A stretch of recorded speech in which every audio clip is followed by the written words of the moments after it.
krejt jeta e besimtarit është adhurim. Kul inna salati wa nusuki wa mahyaya wa mamati, thuaj namazim, sakrifica ime, pra kurbani ose haxhi, jeta dhe vdekja, po këtë jeta është për Allahun subhanahu wa taala.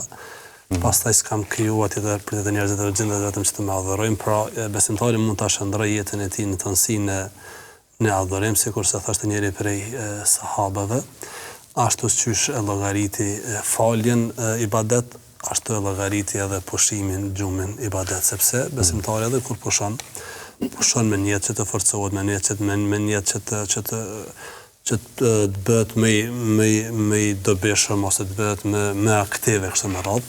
Andaj edhe pushimi gjithsesi në kuadër të asaj që ka leju Zoti është pjesë e rëndësishme e jetës, e ditës, e natës së besimtarit, por mund të bëhet edhe ibadet. Madje Profeti selam ka kërkuar prej shokëve të tij detyrimisht që ta ndajnë një pjesë për pushim, një pjesë për gjumë, një pjesë për familje, një pjesë për fëmijë, një pjesë dhe jo krejt jetën ose krejt kohën të kalojnë në ato adhurimet që ne mendojmë se vetëm ato janë adhurime, si është namazi për shembull ose agjerimi.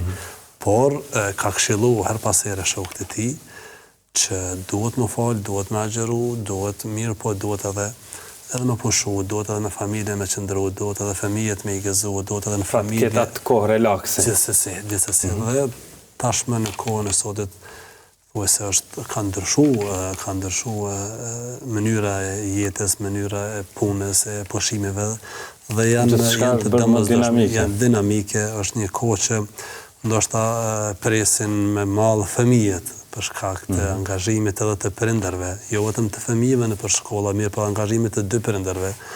Andaj pushimi është një realisht, është një mundësi e artë për prindin, për fëmijët, për familjen, edhe për shoqërinë.